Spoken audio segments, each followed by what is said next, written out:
amados irmãos, que a graça do Senhor Jesus Cristo esteja sobre todos que aqui estão. Nós estamos estudando sobre Deus e a Santíssima Trindade, de Deus e da Santíssima Trindade. E nós temos visto que Deus, o Pai, é um, Deus, o Filho, é outro, Deus, o Espírito Santo, é outro. O Pai não é o Filho não é o Espírito, e o Espírito não é o Pai, mas os três são um único Deus, Pai, Filho e Espírito Santo, o único Deus. E nós vimos já algumas questões aqui, como por exemplo que há um só Deus, vivo e verdadeiro, o qual é infinito em seu ser e perfeições. Ele é um Espírito puríssimo, invisível, sem corpo, membros e paixões. É imutável, imenso, eterno, incompreensível, onipotente, onisciente, santíssimo, completamente livre e absoluto,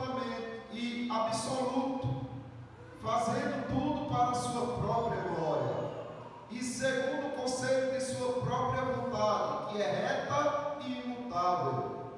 É cheio de amor, é gracioso, misericordioso, longânimo, muito bondoso e verdadeiro remunerador dos que o buscam, e contudo justíssimo e terrível em seus juízos, pois odeia todo o pecado, de modo algum terá por inocente o culpado.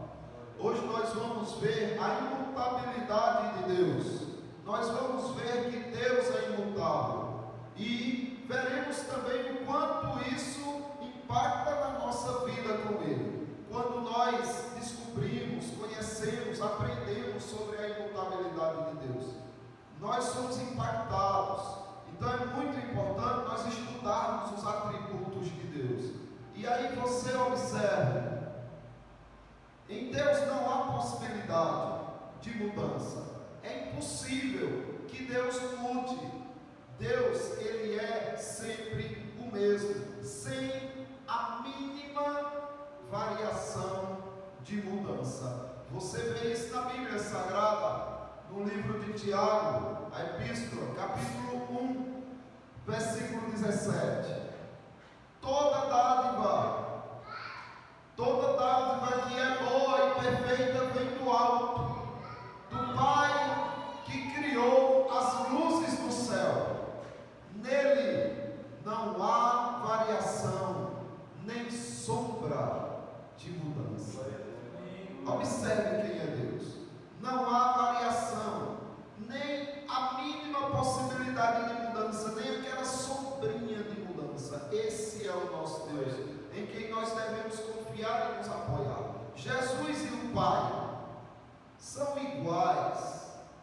Eles fazem tudo na criação. Eles trabalham tanto na criação visível como na criação invisível. Eles sempre trabalharam e eles nunca deixaram de trabalhar. É isso que Jesus Cristo diz aos judeus que o odeiam. Os judeus ficam furiosos com Jesus Cristo quando ele diz que é igual ao Pai. Em João, o Evangelho, capítulo 5, 17 e 18 diz: mas ele lhes disse: meu Pai trabalha até agora, e eu trabalho também. Por isso, pois, os judeus ainda mais procuravam matá-lo, porque não somente violava o sábado, mas também dizia que Deus era seu próprio Pai, fazendo-se igual a Deus. Mas observe que tanto o Pai sempre trabalhou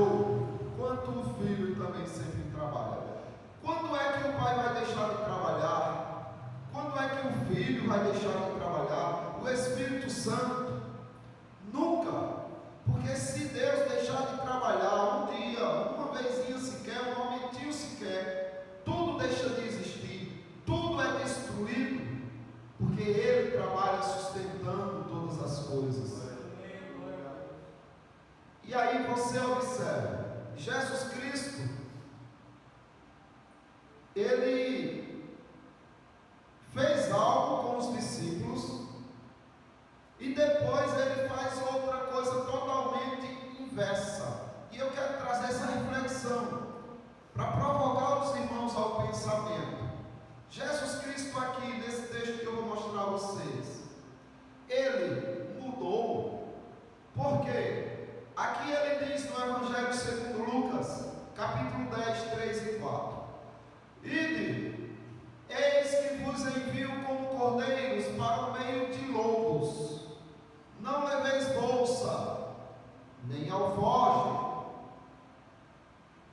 nem sandálias, e a ninguém saudeis pelo caminho. Então observe, Jesus Cristo aqui está dando uma ordem. Agora, a missão foi cumprida. Aqui Jesus Cristo pergunta para eles, ainda em Lucas, agora o capítulo 22, versículo 35. A seguir, Jesus lhes perguntou: quando eu vos mandei sem bolsa, sem alforje e sem sandálias, faltou-vos, porventura, alguma coisa? Nada, disseram eles. Nada faltou, Senhor. Fizeste um milagre, como fizeste lá nos 40 anos do povo peregrinando, sem suas sandálias e nem as vestes se desgastarem. Do mesmo jeito não nos faltou nada. O Senhor disse: ó, vá sem nada. Aí a gente teve tudo. Mas, de repente, uma mudança. Aí Jesus Cristo diz assim: então, lhes disse, agora, porém, quem tem bolsa, tome-a, como também o alforje, e o que não tem espada, venda a sua capa e compre uma. Então Jesus mudou, é isso? Aquele que não muda, agora mudou, é isso? Porque uma hora ele diz não leve, e outra hora ele diz não, agora leve. Então ele muda. Irmãos, ele não muda jamais. E a gente vai entender o que está acontecendo aqui. Veja só, outra ocasião onde você observa e diz: então Deus mudou de novo. Quantos textos na Bíblia nós vamos ver que Deus mudou? Quando Ele diz que nele não há mudança, nem variação, nem sombra de mudança. Aqui, por exemplo, na Epístola aos Hebreus, capítulo 1, do versículo 1 ao 2: havendo Deus outrora, antigamente, falado muitas vezes e de muitas maneiras pelos pais, aos pais, pelos profetas, nestes últimos dias nos falou pelo Filho, a quem constituiu o herdeiro de todas as coisas, pelo qual também fez o universo. Então aqui está dizendo que o Pai estava fazendo de um jeito, e de repente envia seu Filho para fazer de outro jeito, para que o próprio Filho fale. Então Deus mudou, porque antes era de um jeito, agora Ele mostra de outro jeito. O que está acontecendo? Veja só, meus irmãos, na Epístola aos Hebreus, nós entendemos que Deus tem os seus propósitos, Deus tem a sua maneira de trabalhar. Deus não muda, mas Ele trabalha como quer. Então Ele não muda o seu ser, mas Ele muda a sua forma de trabalhar. Esse texto, por exemplo, que diz assim, a Epístola aos Hebreus, capítulo 9, versículo 10: os quais não passam de ordenanças da carne, baseadas somente em comidas e bebidas e diversas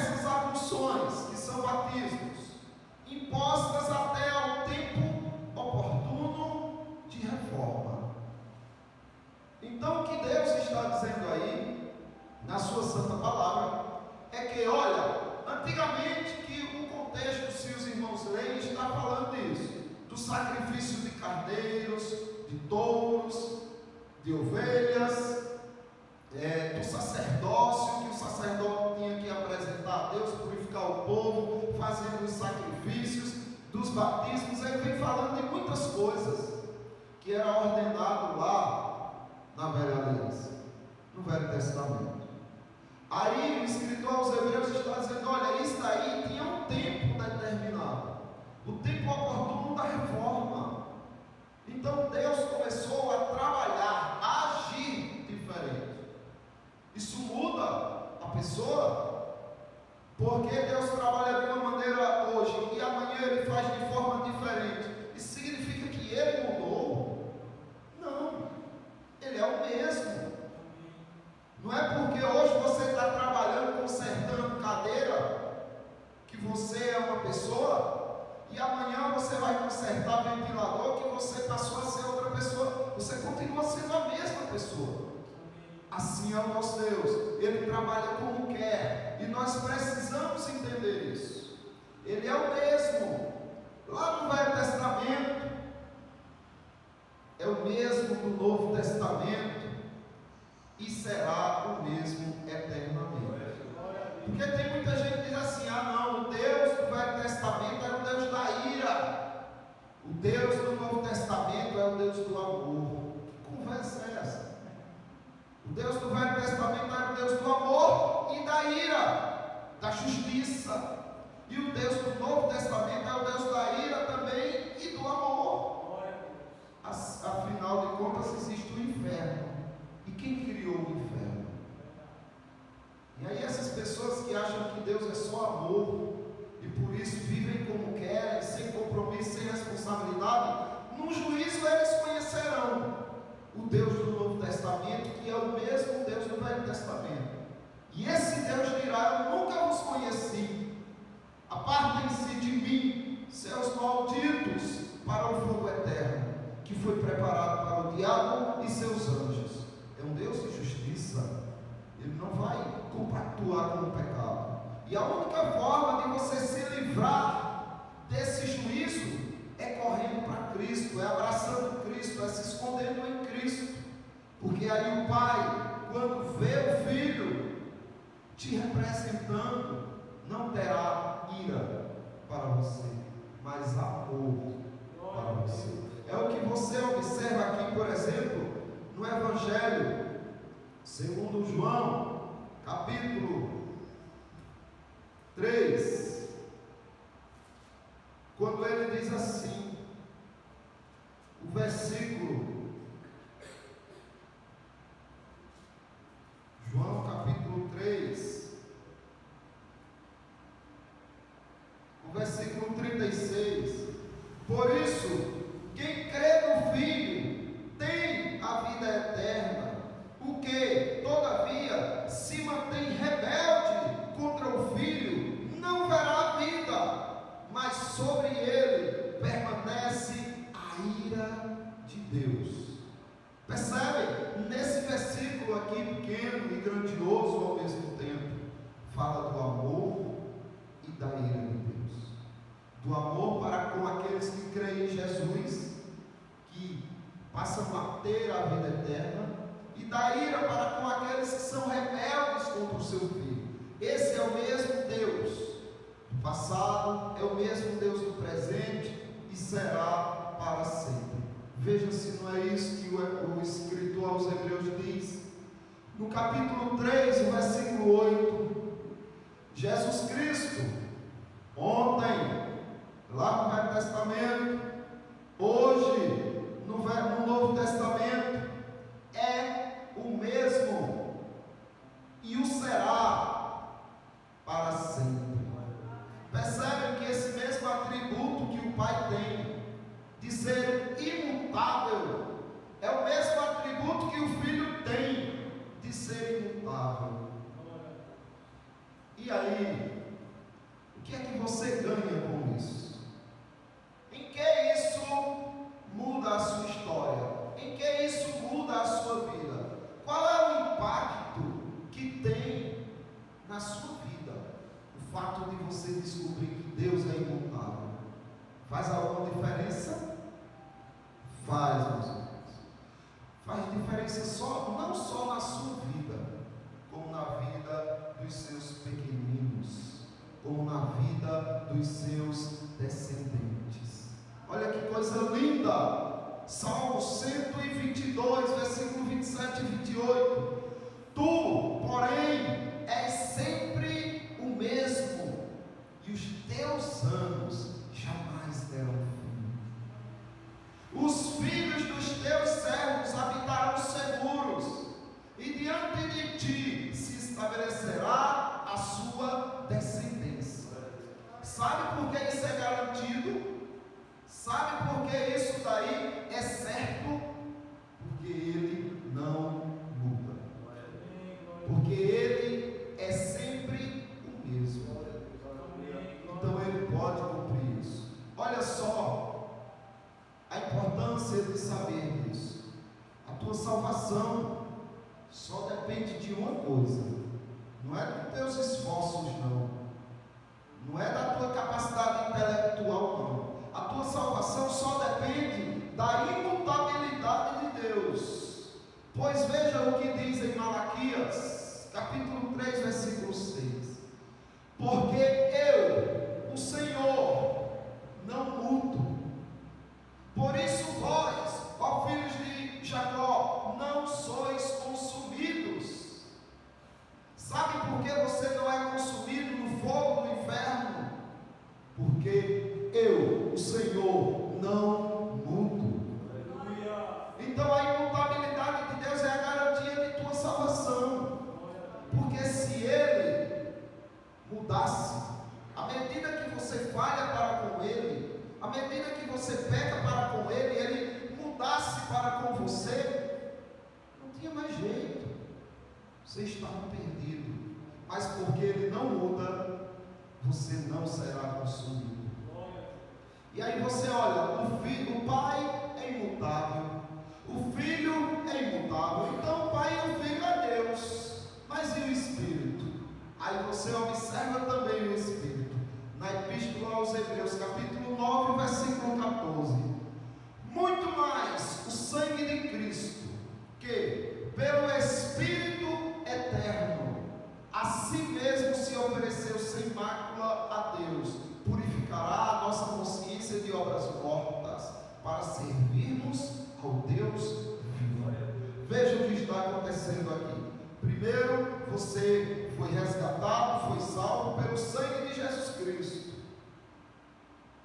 que pelo Espírito eterno Jesus se ofereceu sem mácula a Deus, pelo Espírito que não muda, pelo Espírito que é sempre o mesmo, pelo Espírito que é eternamente Deus. Ele não pode deixar de ser Deus, Ele é eternamente Deus, e por causa disso, essas obras mortas que você vinha praticando são abolidas, e agora você pode servir ao Deus vivo com obras de verdade. Então, meus irmãos, eu termino questionando e deixando aberto para os irmãos fazerem perguntas. Mas antes disso, eu queria trazer uma reflexão, para que os irmãos pensassem muito na imutabilidade de Deus, o quanto Deus se compromete com o seu povo, o quanto Ele se comprometeu com você. As promessas que Ele tem aqui nas Sagradas Escrituras te pertencem. É de você que Deus fala aqui nas Escrituras, você que crê. Mas você só se mantém firme, só se mantém fiel, porque Ele não muda. Você falha, você peca, você erra, e o Espírito Santo não sai de você. Já imaginou se Deus muda? Você pecou, Ele tirou o Espírito e não te quer mais. Ele não faz isso. É por causa dele, dessa imutabilidade, é pelo fato dele não mudar, que você será sempre dele. Não tem como você perder sua salvação. Você não tem como perder sua salvação, a não ser que você nunca teve, a não ser que você está na igreja de fachada, a não ser que você esteja se passando por crente. Aí você perde o que você nunca teve. Mas se você ganhou dele a salvação, se foi Cristo que te salvou, se foi o Espírito Santo que agiu em você, não tem como você se perder. Se é Cristo que te salvou, Ele diz: olha, você está na minha mão, e da minha mão ninguém arranca você. Olha, você está na mão do Pai, e da mão do Pai ninguém arranca você. Então, essa imutabilidade de Deus, esse atributo é para que a gente se regocije, é para que a gente descanse, é para que a gente confie nele. Ele tem suas promessas, ele vai cumprir, porque ele não muda, ele é verdadeiro, sempre verdadeiro, e Deus fiel.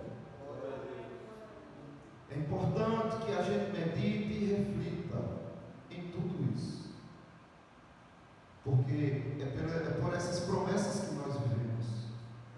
O Senhor Jesus Cristo disse: eis que estarei convosco todos os dias, até a consumação dos séculos. Se Ele disse isso, por que não confiar? Ah não, porque eu falhei e pequei. Sim, você só mostrou o quanto você precisa se quebrantar e se humilhar diante dele e confiar nele. O apóstolo Paulo aos Filipenses, ele disse: olha, aquele que começou a boa obra em vocês, quem foi que começou a boa obra em vocês? Deus, Jesus, o Espírito Santo foi quem começou a obra em vocês. Mas ele não só começou, lembra como é que ele diz? Este mesmo que começou a de completá-la, né, de aperfeiçoar, de completá-la até o dia de Cristo. Então o que ele está dizendo? Olha, eu comecei, e o que eu começo eu termino. Eu não sou homem que começa uma coisa, não consegue e depois desiste, ou começa uma coisa, desanima, se entristece e vai embora, que começa uma coisa, não tem mais força e volta atrás. Eu não sou homem. Aquele que começou a boa obra em vós há de completá-la, há de finalizá-la, há de terminá-la até o dia de Cristo. Então nós temos essa confiança, essa segurança e essa garantia de que esse Deus é imutável, e por causa disso nós teremos a segurança, a segurança da nossa salvação. Algum irmão ou irmã quer comentar alguma coisa? Veio, Amém, glória a Deus, paz a todos. Nós meditando na palavra de Deus, Deus se apresenta a nós como Pai, e a palavra dele fala que não há um pai que não corrija o filho, a quem ama, né? E Jesus, ele declara em sua palavra que a todos quando me deste, nenhum deles se perdeu, a não ser com feita petição para que se cumprisse as Escrituras. Mas quando nós olhamos na condição de filho, para quem teve uma aliança com Deus e nasceu de novo no Espírito, ele teve um novo nascimento, como Jesus declarou a Nicodemos que é necessário nascer de novo. Quando nós temos um encontro com Jesus Cristo, no sentido de nascer do Espírito e da água, que é da palavra, né? Nós nos tornamos filhos. E a palavra de Deus fala que se nós estamos sem disciplina e sem correção, nós não somos filhos, nós somos bastardos. Nós não representamos essa aliança. Mas se nós somos filhos, nós somos corrigidos. Nós somos açoitados, pois todo pai açoita e corrige ao filho que ama. E quando nós que temos essa aliança com Deus, nos desviamos por um breve tempo, Deus, através do castigo vai nos tornar a trazer de volta a aliança com Ele. Amém? É verdade. Algum irmão? Então, irmãos, eu quero concluir fazendo um resumo, né? Nós vimos que o Pai é imutável, por isso que Ele é Deus. Só tem esse atributo de imutabilidade quem é Deus. Você olha para o Pai nas Escrituras, você vê que Ele é imutável. Você procura mais na terra, alguém não encontra, no céu não encontra, mas aí chega em Jesus, você vê que Ele também é imutável. E se só tem esse atributo quem é Deus, então Jesus é Deus. E aí você procura na natureza, procura nos céus, não encontra outro imutável a não ser o Espírito Santo. Aí você diz, nossa, o Espírito Santo também é imutável. Então conclui-se que o Espírito Santo também é Deus. E esses três é um só Deus. E o que ganhamos, entendemos em saber que Deus é imutável? Nós ganhamos a segurança de viver bem, de viver em paz, de descansar nas promessas desse Deus. Por que eu vou me desesperar que as coisas deu errado, se eu sei que Ele prometeu que no fim tudo vai dar certo? Por que eu confio nesse Deus que é imutável. Eu sei que no final Ele não vai falhar, no começo Ele não falhará, no meio Ele não falhará, Ele não falhará nunca, porque Ele é imutável. Então só tem uma coisa a fazer: confiar e descansar, acalmar meu coração. E aí você observa que tem muitas situações onde Jesus Cristo agia de uma forma, depois parou e começou a agir de outra. Significa que Ele mudou? Deixou de ser quem Ele era? Não. Ele mudou apenas a forma de trabalhar, certo? Alguns Ele curava só dizendo, vai, enxerga. Aí o cego, enxergar. Outro Ele pegou o cuspe, fez uma lama, passou no olho do cego, vai te lavar, e o cego abriu os olhos. Ei, ele mudou, porque um ele abriu, o cego tem nascença, ele abre dizendo, enxerga, outro botando barro, e ele mudou. Não, ele trabalha como ele quer, e para nos ensinar, Deus trabalha de diversas formas para que a gente aprenda alguma coisa, mas que Ele nunca muda. E pelo fato dele não mudar, nós podemos nos alegrar que suas promessas é de que Ele salvará o que crê, e a sua